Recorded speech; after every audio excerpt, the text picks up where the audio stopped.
I had noticed that the quantity of sperms I was ejaculating had fallen significantly in the past 2 years, but I did not know why.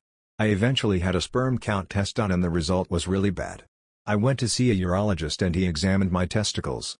He concluded that I had varicocele. He said, "If you don't want to have children you don't need to do anything because it is not causing any pain. But if you are thinking of having children then you should consider having an operation to fix it."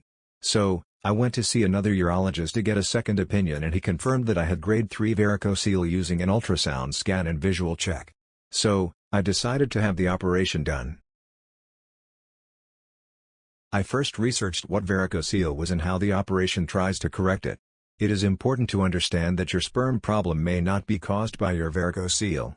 It could be caused by another problem. But this is usually one of the factors. So, you can't really know unless you remove it and see. My research about the varicocele operation led me to YouTube videos about the operation from Dr. Sevink. Since I was in Istanbul, I made an appointment to see him.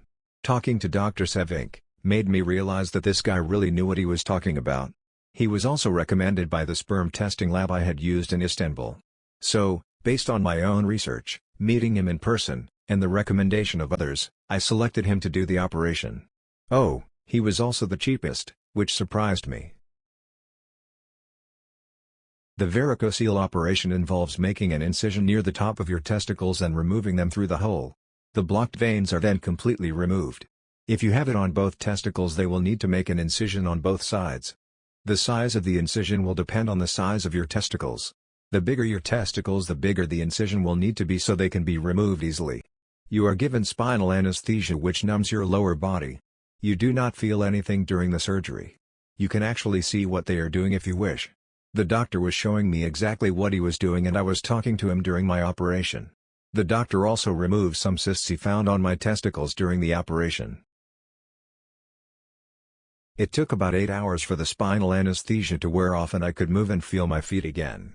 I did not feel any pain when it did. A tube had been inserted into my urethra and connected to a plastic bag to collect urine. It was removed along with the original bandages about 8 hours after the operation. The bandage was replaced with a waterproof bandage which would allow me to shower. The next morning I was able to walk without any pain and left the hospital on my own. 4 days after the operation I returned to see the doctor and he did an ultrasound scan of my testicles. He said everything looked good. I was then given a supplement, Improl, to take for 3 months after 1 month. These supplements are supposed to help improve both the quantity and quality of your sperms. In fact, they seem to help both men and women. I was able to walk without any pain the day after the surgery and didn't really feel any pain after that. I did feel some pressure and stiffness in that area when I bent over to put on my shoes etc. but it wasn't really pain. 1 week after the operation I can walk normally for long distances without any problems. I still feel some pressure and stiffness in that area though. I was told that it will take about 1 month to heal completely. After which point I can go to the gym and have sex again. By the second week the swelling at the incision points had gone down and I was almost normal again.